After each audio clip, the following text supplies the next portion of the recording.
So we are grateful today to begin our first panel discussion and to welcome Graham Zimmerman, who will come up in just a second. He is a world-class alpinist, a professional climber, a Piolet d'Or recipient, community leader, a vocal climate advocate, and an award-winning creative. Graham is also simply a mountain lover, striving for a balance between people, nature, and exertion. Finally, as a Protect Our Winters athlete, Graham helps passionate outdoor people protect the places where we live, where they live, and the lifestyles we love from a climate change perspective. So before we bring up Graham, let's watch this film together titled Imperfect Advocate.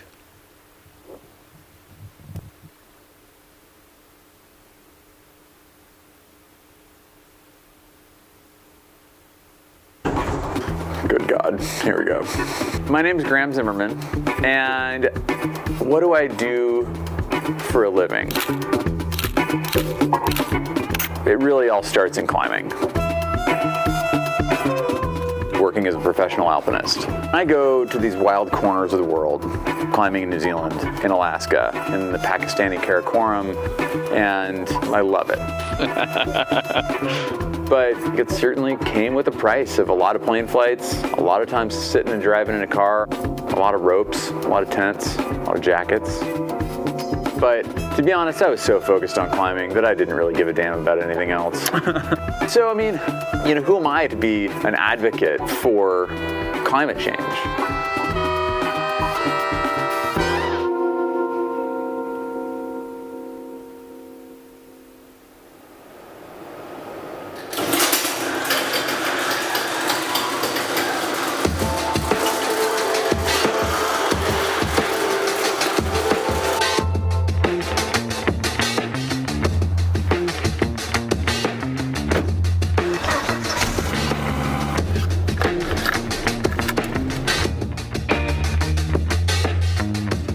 Over the last 10 or 15 years, I've really been focused on developing this kind of athlete brand, Graham Zimmerman Alpinist. And what that means is I work with a variety of different companies, and they support me to go to the biggest mountains in the world and try to do things that have never been done before. But at some point, as I've been spending more time in the mountains, I felt like there was kind of a reckoning. This is a space on which you rely. This is a space that you love. It's also, doesn't hide much. When changes are happening, you can see them there.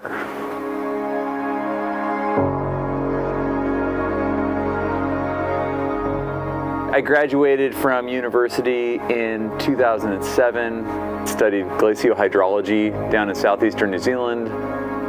So I'm spending all this time in the mountains. I have this background in science, but when you're in your early 20s, it's pretty easy to just kind of have your head in the sand. And I recognize now that it's becoming harder and harder to ignore. Changes that we see in alpine landscapes caused by human carbon emissions. And actually experiencing that with your own senses in that space. It's really hard. And it really makes you question the work that you're doing.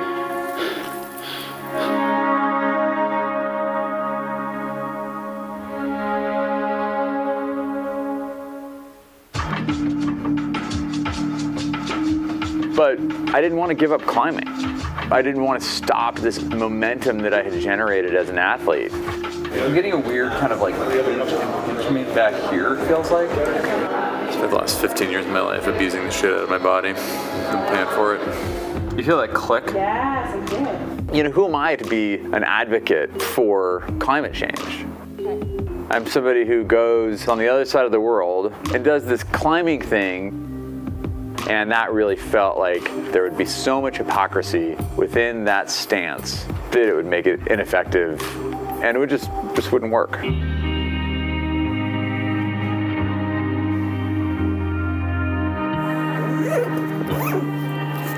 Let's see. Just got in from the Uray Ice Festival. And then tomorrow I fly out to Boston and then drive up to North Conway, New Hampshire, where we're going to another ice festival. A lot of spending time on airplanes in this job. I feel like I had all of the tools to be an advocate, but they were totally outweighed by my doubts.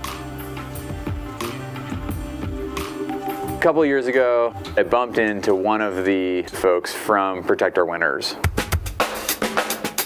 Protect Our Winters is a climate advocacy organization. Their whole goal is to essentially weaponize athletes to be climate advocates.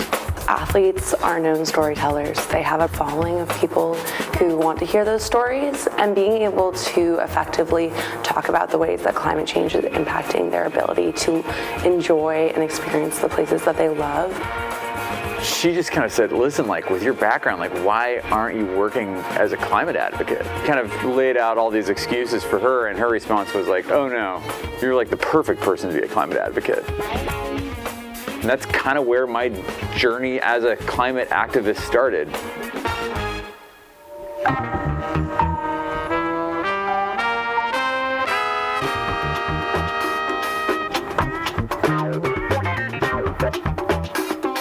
And it would be really nice if all my concerns about being kind of an imperfect advocate went away, but they didn't. It's like, man, like, is this really the best way to be a climate activist? Hey guys. Hi. It's good to see everybody. Yeah, nice to see you. So you guys are the environmental club, correct? Yes. Cool. Do you guys have questions for Graham, just about any of his like advocacy things he does? That's difficult. Have you like questions. stopped flying and driving and stuff because of like the carbon emissions? I haven't. I have tried to be. I have started trying to be more intentional with my carbon footprint, but like, I mean, I'm on like 2 flights this week, and I don't know that I have like a super clear answer for you guys about like, here is the solution. I know you said that you want to move forward and you want to like get new technology, and like as someone in the spotlight, it just seems like it becomes really hard if we're not the ones who are going to stop driving, then who is? Here's what you can do to, you know, have an impact. Here's what other people are doing. And I think daily choices, because I think it's not necessarily one thing, but sort of like reducing in multiple areas. Let's see. So I feel like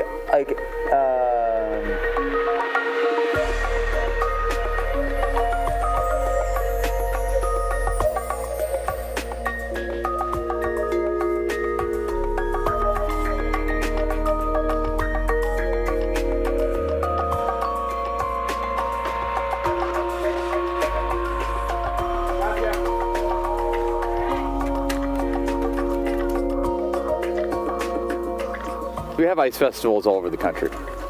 They bring me out to tell stories, teach them how to ice climb. And I want you to push with your left foot and roll through.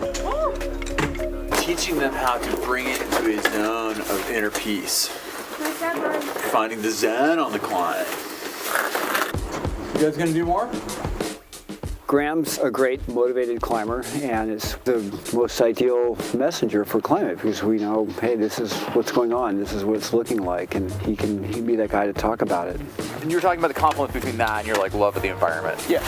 Conrad is one of the best when it comes to alpine climbing. And he's been somebody who really welcomed me to the tribe of hard alpine climbers. The ice is world class here. It's a really unique setting and a beautiful place to be.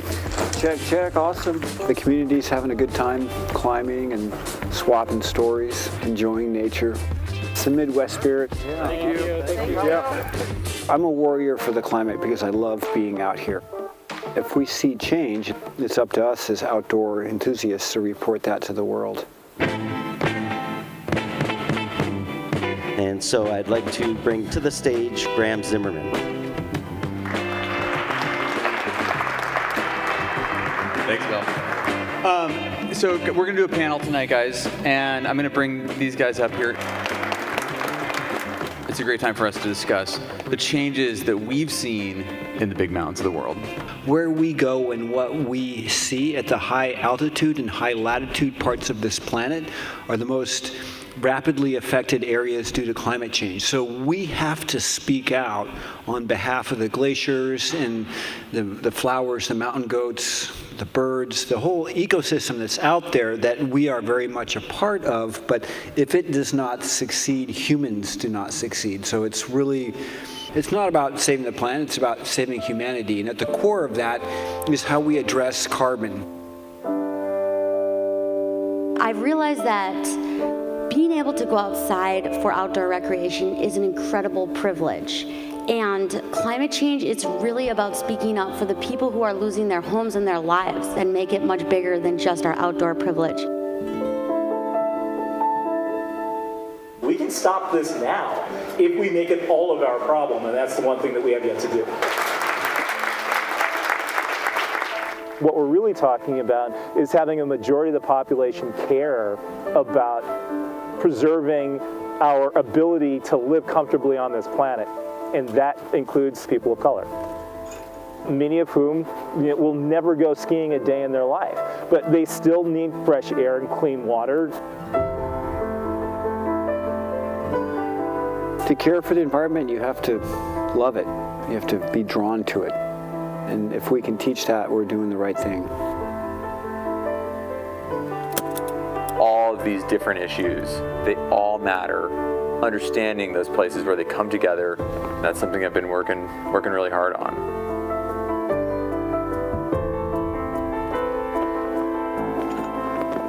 It feels really nice to kind of be out in the cold, what it feels like to have your fingertips a little frozen. Your lungs feel that cold air coming in. I mean, it's winter. It's magical. That's what we're trying to protect. This is it. I love this stuff.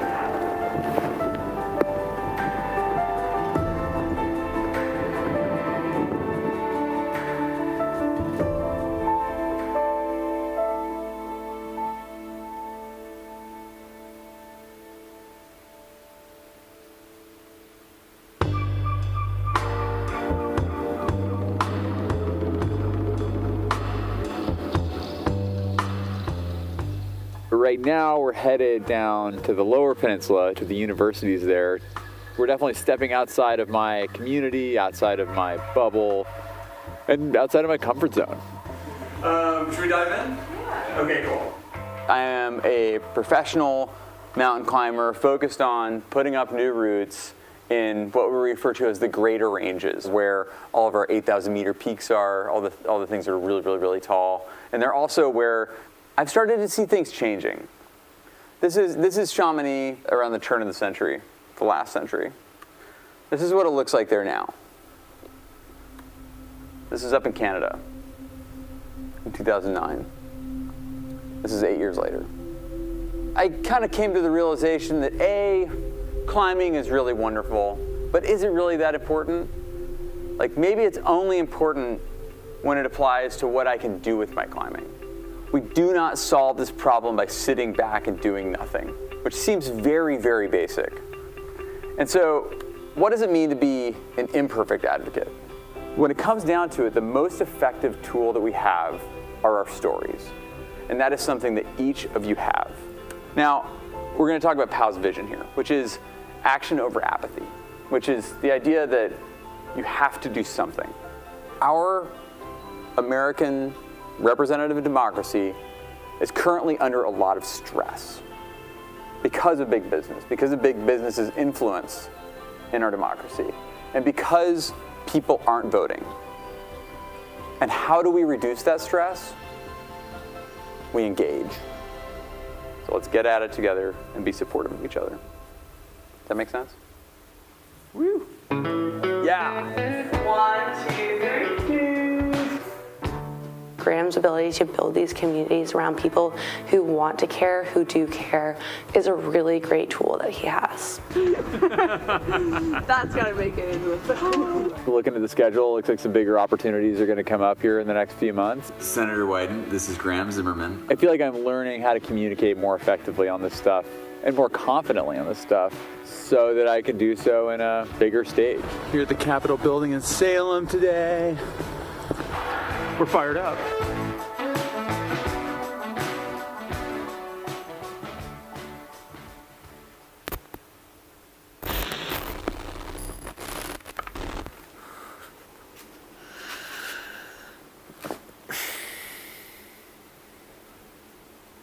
Yeah. So 2020 has been quite a ride thus far.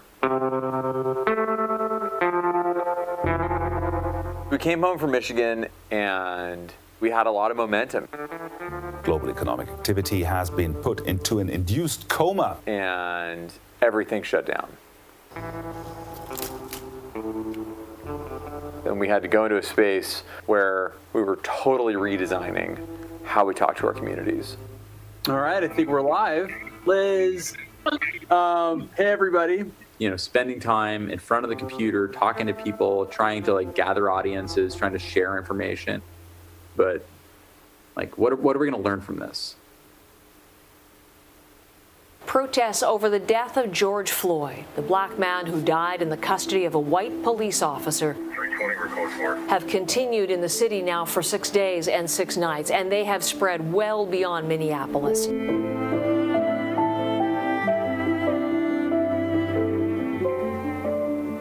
lot of people are having a lot harder time right now than I am. You know, that demonstrates a lot of privilege. I had this realization that I had this blind spot when it came to how social justice and climate intersect in the United States and why one cannot exist without the other. No justice, no peace. No justice, no peace. And that's something I've been working really hard on, understanding those intersections in a way that makes the world a better place for everybody, to create a more equitable society. That's what we're trying to get at. You know, we're taking this time in order to think about our future and the kind of world that we want to leave behind for the next generation. There are so many things going on in the world right now.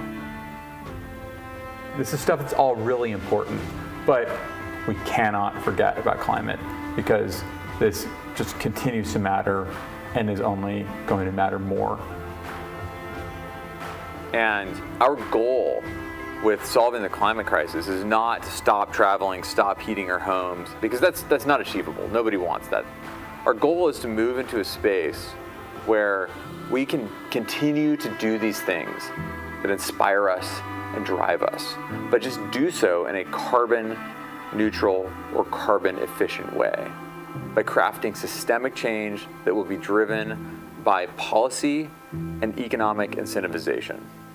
And that all comes from government. So I think the solution to all of that is to engage with what I would refer to as imperfect advocacy. You know, we all make mistakes. We're always learning. And if we let those imperfections give us permission to totally ignore the climate crisis, then we will never solve this problem.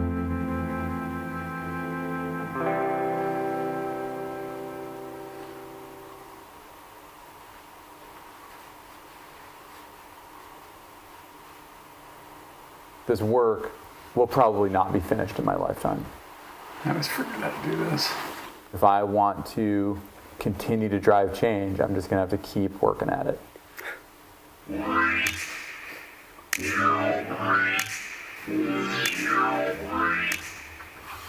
That's kind of where applying the grit and endurance for mountain climbing shows up in advocacy. So, climbing, changing the world, trying to stay sane. Here we go. Members of the Sustainable Energy and Environmental Coalition, thank you for taking the time to meet with us today, particularly given the challenging times we currently find ourselves in. In our current system, we are all imperfect when it comes to climate. And we are finding time and time again that in order to curb emissions, it is not a change in personal actions, that is going to move the needle. In fact, what is needed is systemic change to our industries, to our methods for collecting and generating power, and how we transport ourselves and our goods. And we're not just doing this for the climbers or the skiers or just for the mountains, but for every American and every citizen of our world, particularly those that are marginalized, as these are the communities who are most affected by climate change. And we are showing that imperfect advocacy is not only okay, but it is vital. And without it, our only other choice is to sit back and watch the world burn, which I think you will all agree is unacceptable. It is an honor to be able to share my story with you. Thank you.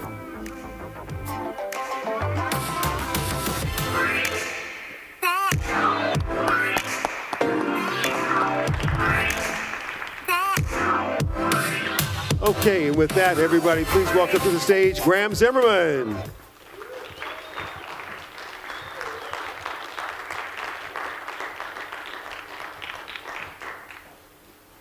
Morning, Graham. How are you?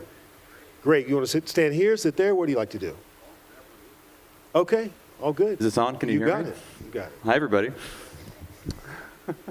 Well, I think what we're going to do here is I'm going to take a few minutes to share a few things, and I feel like we covered most of the messaging that I've been pushing out and most of the things that I've been working on in that film, so we don't need to rehash all of that. I think we have another like 30 minutes here, and I want to spend a lot of that time answering whatever questions that you have, and I think that's for both online. We have a way for those to feed here into the auditorium, and for the folks who are here, because I really, one of the things that I always come back to is that, you know, oftentimes we end up in this situation where, like, I'm the one who's up here talking about climate and talking about my journey, but this is a journey that we are all on together. And I really want to make myself available to all of you for however I can help. And so I'll take like 5 or 10 minutes to kind of share a couple of things, a couple of kind of updates from that film, you know, since it did come out a few years ago now. And then I really want to open things up to all of you to cover whatever it is that you're wondering about, whatever questions you have, whatever queries or concerns or, you know, kind of, you know, things that you want to discuss. So I think first off, for me, it's really interesting to re-watch that film. I think it's worth calling out that it's still kind of triggering to like go back to March of 2020 when, you know, when everything shut down. I feel like, I mean, I watch this film a couple of times a year now, and engagements like this, and it's like, oh God, like that was terrible. And it just feels so good to be back on stage, hanging out in person. So just kind of like, just a first call out that feels really good. And so thank you for being here. Thank you for engaging. This is really nice. And thanks to Lake Placid for having me out. This is awesome to be here. So in terms of where we're at now, we're in 2023, this film is, I think, nearly 2 or 3 years, I guess, yeah, 2 or 3 years old. I don't remember exactly what the release date was, but I think it's kind of worth giving you kind of an update on where I'm at now and where we're at now. And for me personally, this journey as a climate advocate has very much continued and in many ways intensified. For me personally, when I was working on this film, I was running a small production company with a business partner, and it was a great way for us to tell stories. It was a great way for us to help others share their message, help me share my message. And since this film came out, a few things have happened that have really allowed me to invest in this work even more, and been a cause for me to invest in this work even more. I took an expedition to a peak called K2 in the Pakistani Karakoram, which is the second highest peak on the planet. We were up there trying a new route that nobody had ever done before. And as somebody who has done a lot of work on climate, like I very much know that it's a thing, but I still found myself surprised that when we were at 23,000 feet at an altitude where you're oftentimes expecting to kind of be in your like puffy suit, you know, the kind of Michelin man, like puffy top, puffy bottoms. Instead, it was like 12 degrees centigrade above freezing, and we were up there with the mountain collapsing around us due to warm temperatures, basically just wearing long johns and Gore-Tex, which was not what we wanted, was not what we expected, and subsequently, we actually had to pull the plug on that expedition because it was simply too hot.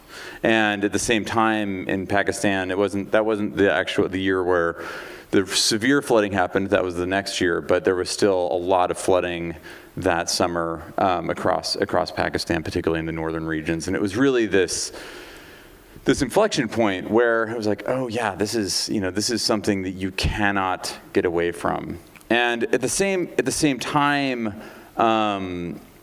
as somebody who has been communicating on climate, kind of from the high altitude, high latitude parts of the world, for many years, it's been like, okay, this is something we're seeing in the glaciers. This is something we're seeing in the higher latitude parts of the world, but it will show up eventually for everybody. And that's really something I feel like has dramatically been taking place over the last 4 or 5 years as we've been kind of seeing the wildfires in the West, as we're seeing areas like New England become, less cold during the winter. As we're seeing these climatic changes taking place, they're really showing up for each and every one of us. To get here, I just flew through San Francisco, which was just sitting on the plane looking out the window was like kind of apocalyptic in terms of how much moisture they're receiving right now. And all of these things are associated with climate change, are associated with carbon emissions. And so it's something that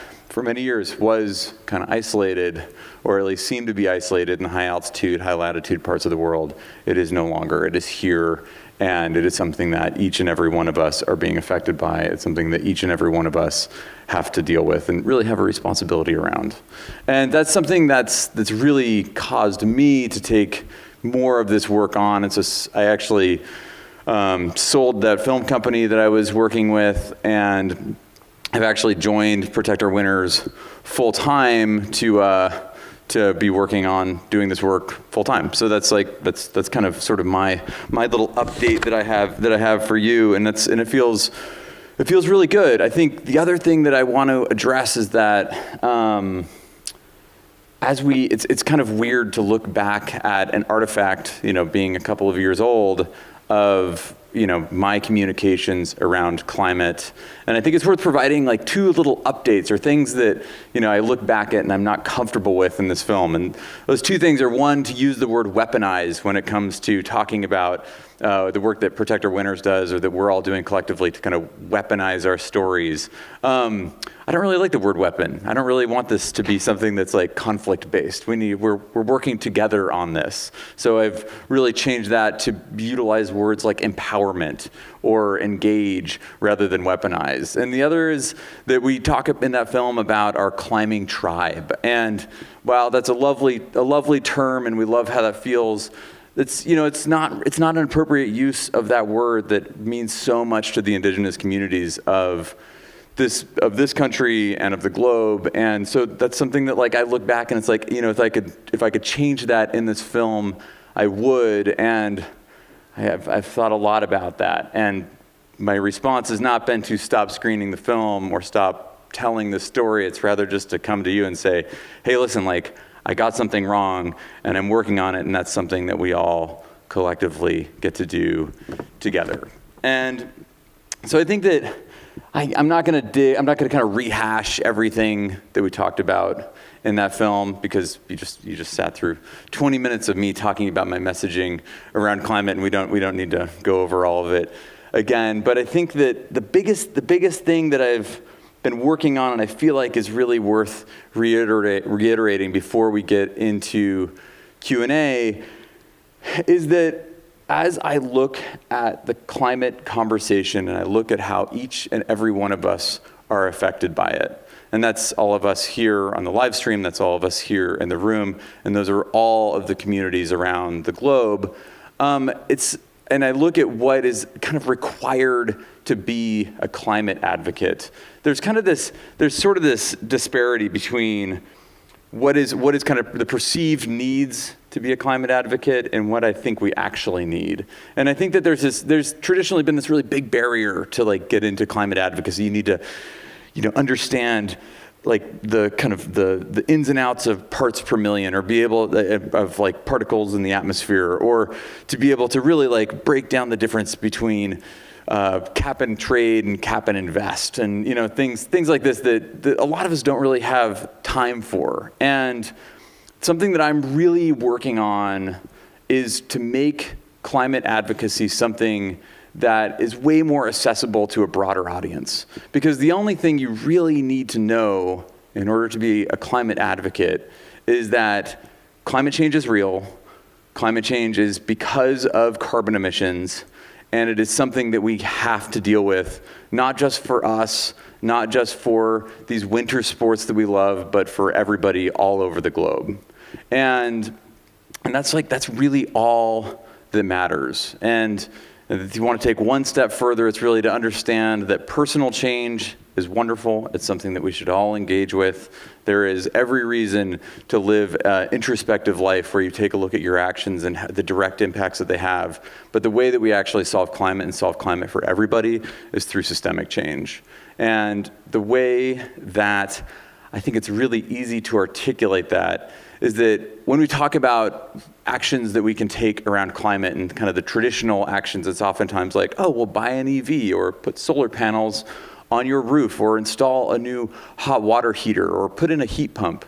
And these are all things that cost a lot of money. And subsequently, they're all things that require, disposable income. And that's something that a lot of folks in our country and a lot of folks around the globe don't have. And so we need to look for solutions that are systematically oriented, things like greening up the grid where we get power, making it so that if you're buying power in the United States or globally, you're buying green energy rather than that being something you have to like pay to produce yourself, and building systems so that everybody is able to move on to green energy, move on to renewables, and therefore we can decarbonize the systems in which we live. And that can be something that you don't need discretionary income to engage with. It's something we can all do together. And that's really turning into what my mission in this climate advocacy space. And with that, I find it kind of annoying to just stand up here and spin yarns at you. So I would love to hear what questions that you have and what you want to engage on. Does anybody have any questions? I can't really see very well. Oh, sweet. Oh, we have a mic passing around. Perfect. Hi, my name is Ken Visser. I'm at Clarkson University, and I have the great privilege to teach young students, which is a tremendous opportunity. And so as I was listening to your film, one of the things that struck me, especially even before you got onto this, was that you had a feeling of doing this because of personal involvement, right? You saw, I was on a mountain, this thing's collapsing or whatever, the ice isn't how it used to be. And it just seems to me that exactly to your last point about, how do we need to know how many parts per million carbon dioxide are in the atmosphere to get people on board? It seems that if you can get people to have a personal something involved, this is all about Save Winter, and we have a lot of great athletes here, and it's impacting them personally. I don't know, maybe you can comment on that. Is there a way, when I talk to these students at Clarkson, well, some of them are Nordic athletes, but lots of them aren't. So how do you get them involved with this just, preaching at them all these things that are happening? It's kind of an abstract thing. Well, I'm not going to buy an EV. How can you get them to personally feel, to get involved? And once they have that passion, then you have somebody who's involved, and then they can learn about other aspects of it or something like that. So that to me seems a challenge. Maybe you can comment on that, because it seems like that's how you got involved. It was a personal thing affecting you. And how can we get everybody here to have a personal something that drives them and gives them that kind of passion? I love that question. So to kind of break that down a little bit in terms of how do we give people that personal connection, first off, I think given the right context, it's pretty easy these days to find a way that each of us are being impacted by climate. or climate change. And as climate change gets worse, unfortunately, that gets easier and easier. But I think that as we look at communication tools that we have around climate and how to make that conversation more accessible to a broader audience, including your students, including everybody here, including anybody we might talk to, like hanging out with people at the Thanksgiving table even. I think that something that we've done a lot of work on at Protect Our Winters is looking at the best way to communicate to these communities. And something that if we actually look at this film, we utilize this model of starting with a personal connection, like here's who I am, here's what I do, describing a passion for place. So these are the mountains that I love. These are a place that I am engaged with. These are the communities within them are communities that I'm engaged with. And then subsequently building climate into that conversation. So in the mountains, I am seeing this change taking place. As a Nordic skier, I am seeing this change taking place. As a resident of California, I am seeing this change taking place. And then with all of those kind of building blocks in place, talking about engagement and empowerment around climate. So rather than kind of like hit them with the facts and, this is something you have to do, building that personal connection and that personal story within which other people can see their personal story and be able to reflect that, and then subsequently talking about the actions that you are taking, actions that others are taking, or actions that are available to maybe those students that you're speaking to.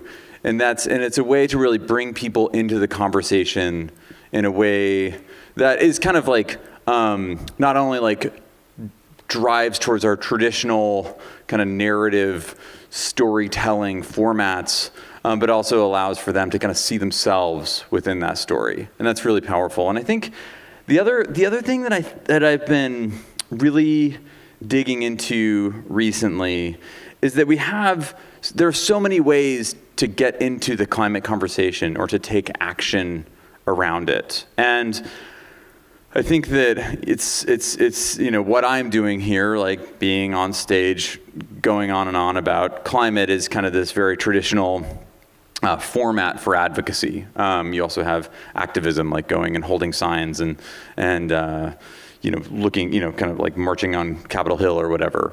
But there are since climate is something that affects all of us and just about everything that we do, it means that there are so many ways to get involved. And that's something that, as we talk about the things that we're doing, the actions we want to take, the impacts that we want to have on the communities and the environments around us, really looking at what skill sets that we have, what strengths that we have, what opportunities are available to us, and then looking at those through the lens of how can this affect the climate conversation, turns into a really empowering conversation. So it's not like, oh, if you want to talk about climate, or if you want to be a climate advocate, I need you to start flying to DC 4 times a year, or oh, I need you just to go start working for a nonprofit. It's like, what are you doing now? How is climate affecting that work? How can you get involved? A really cool example that came up recently is a friend is working in mental health. He's working as a therapist, and he was like, man, I just this is really hard, and I'm personally really wound up about climate. Like, I think I'm going to pivot my whole career and go work in climate advocacy. And it's like, listen, actually one of the largest impacts of climate on community is mental stress around climate anxiety. And if you're in the mental health space, you are taking on that work, and look at that framework, deal with that directly, look for ways that you can take that on. And it's something where that person was, instead of having to totally pivot their career and do something completely different, they were able to look at their career through the lens of climate advocacy and therefore take on that work with a skill set that was pre-existing. And that's a really powerful thing that you can do. And as just at the risk of talking too much, but I've been really thinking about ways that we get involved in terms of advocacy, activism, and analysis, and those being these 3 buckets of things that most of us have opportunities through which we can take on those forms of climate work within whatever it is that we're doing. And advocacy is working within systems to try to change them. Activism is working from the outside of systems to try to drive change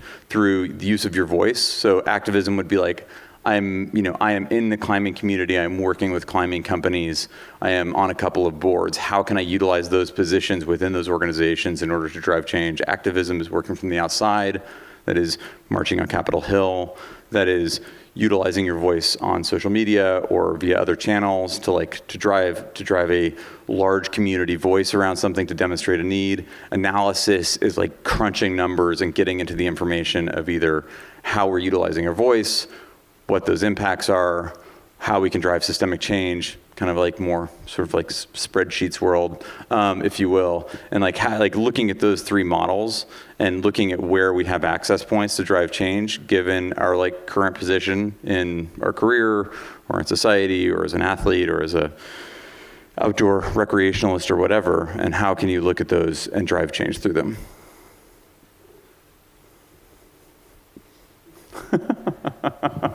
Thanks for that. I've got two questions for you. One really important, the first one. Where did that mustache go? That probably is the biggest change since the movie.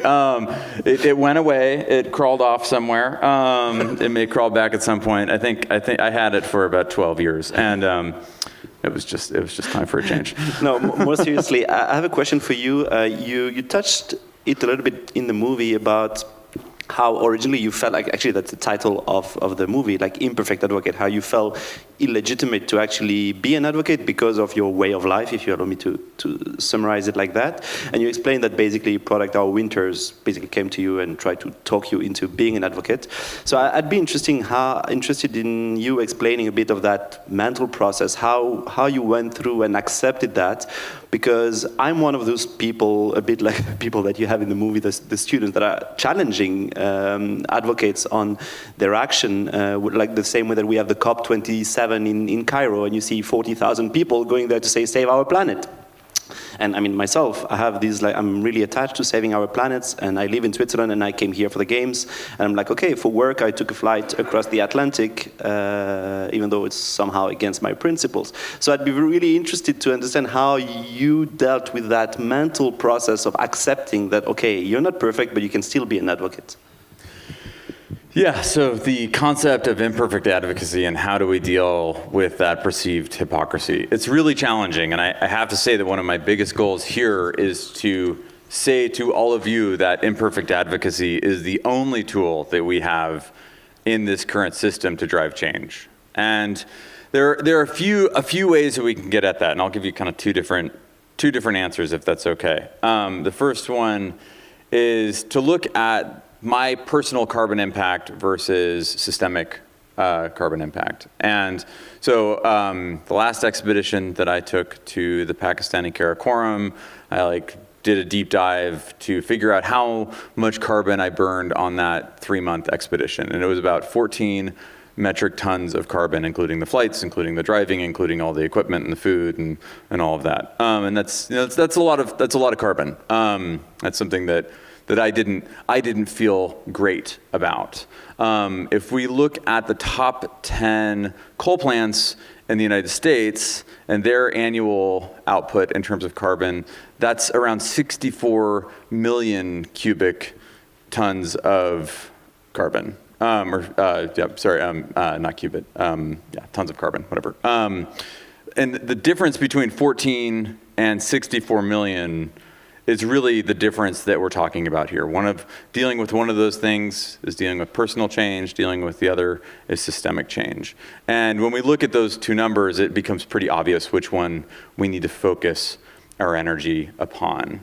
And then I think that the other thing about personal versus systemic change, and we got at this a little bit in the film, but the social equity of the personal change narrative is really challenging. When we talk about personal change, we talk about either a pathway of investing a lot of money into a model in which we are able to decarbonize our lives, which I will tell you right now, I am not in a position to buy an EV and put a bunch of solar panels on my home, and this is something that's a major priority for me, and it's out of reach financially speaking. It's really expensive, and is certainly too expensive for most of the population of the globe. And that means that we turn the personal change argument into something where it's like, if you want to deal with climate, then I need you to live in a small home. I need you to not turn on the heat. I need you to not buy food that has been transported from far away. So I just need you to quietly grow carrots in your backyard and live off of those and not go anywhere and live in the cold or the heat. And that's not something that's gonna go very well. A, it's totally unacceptable, and B, it is a massive social equity problem. Whereas if we start looking at systemic change and we start looking at how we can utilize our time and our energy to drive systemic change, then we end up in a conversation where through policy, we are able to move ourselves towards a world where instead of needing to decarbonize through giving up everything that we have built as a society, all the things that we love and value, instead we're able to decarbonize those systems in which we're operating so that everybody can be continuing to progress forward as a society. We can continue to keep people educated, to keep people communicating, to keep people engaging with global culture. Those of us who are here and invested in outdoor sports, we can continue to do these things that fill our cup and are a reason for doing all of the work that we do. We can continue to do those things in a decarbonized system, and that can be a decarbonized system in which everybody is afforded those opportunities while being able to cut carbon. And that's really, in terms of the choice between systemic change and personal change, one is ineffective and has huge social equity problems. One is effective and brings everybody along, and it can be that simple. And that's not to say it's gonna be easy. It's really, really challenging. And that is why my primary goal has turned into reducing the barrier to entry to being a climate advocate so we can all do this together. Because this is not something that a few people can do. This is something that we all need to get involved with everything that we're doing, so that we can drive towards that world that we don't want to live in, the world that we need in order to succeed. Graham, thank you. There are some questions that came in online, and I can work with you to answer those online afterwards. And also, Graham's going to hang out with us today, so if you want to catch him in the wings or afterwards, that's great. We can take one more question from back here while you're still there, and then we'll move on.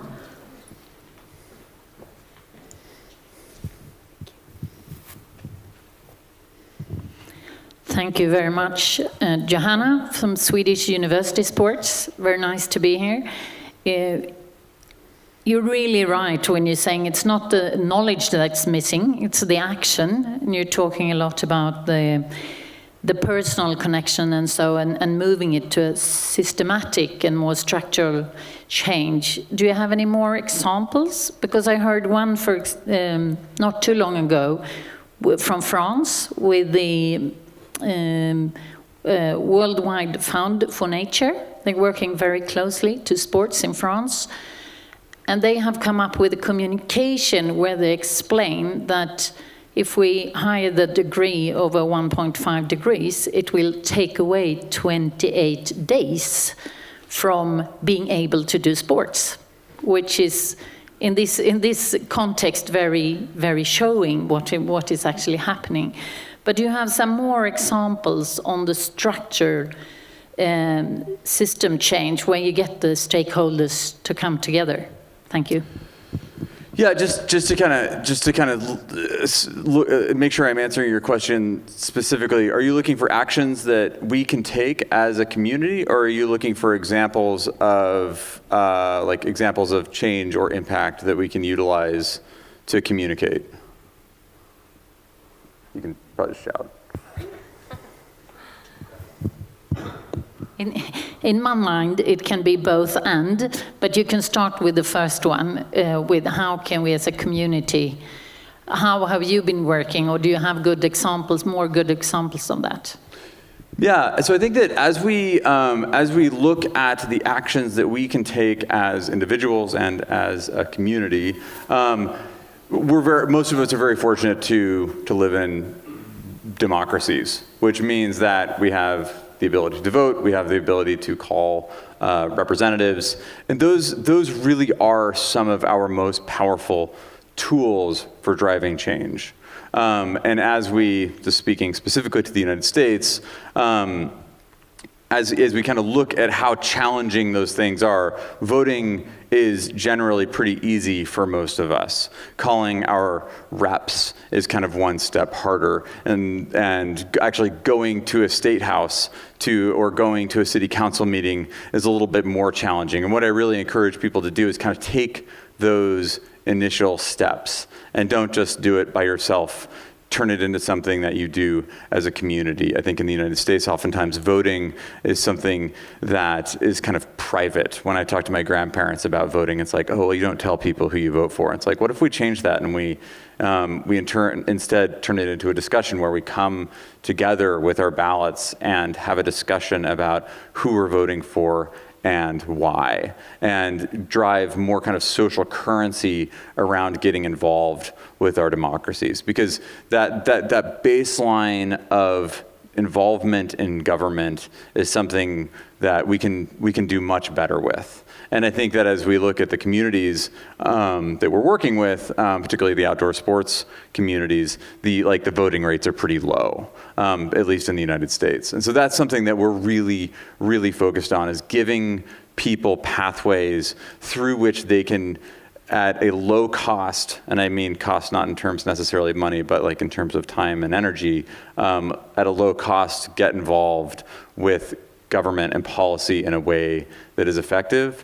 And one of the great things about democracy is that it's all about bringing more people together. In a democracy, as one person, you are one vote, and that's something that we get kind of bent out of shape on in terms of like, oh, well, I'm just one vote, so it doesn't matter. But if you build community organizing around voting, if you build community organizing around different initiatives or different bills or whatever, then you're able to really drive change. And I think that as we kind of look at how we can drive change in this community, that's one of the most effective ways. And that kind of all comes back to reducing barrier to entry, so to be in the advocacy space.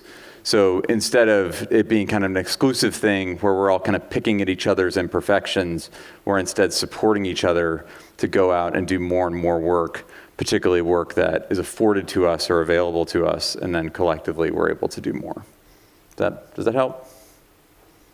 And so I think that's all the time we have.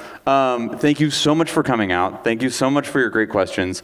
I'm hanging around all day today. Please feel free to bug me with questions. Folks online, I am pretty easy to track down on the internet via Instagram and things like that, and I encourage you to reach out. And the last thing I'll share is that Protect Our Winners, the organization that I work with, they're the ones who have taught me a lot of what I know and have really empowered me. And for those of us here, I know many of us are in the outdoor sports industry, are in the outdoor sports space, and so I encourage you to go check them out. I have a little text code that I think got posted on the chat for anybody in the room. If you text Placid to 65351, it'll take you over to the PAL membership page where you can jump in and join. But I encourage you to go check out what Protect Our Winners is doing. It's a really great space in which to be empowered, learn about actions that you can take. There are international chapters, and they've been very empowering to me, and I think they will be to you as well. So thank you for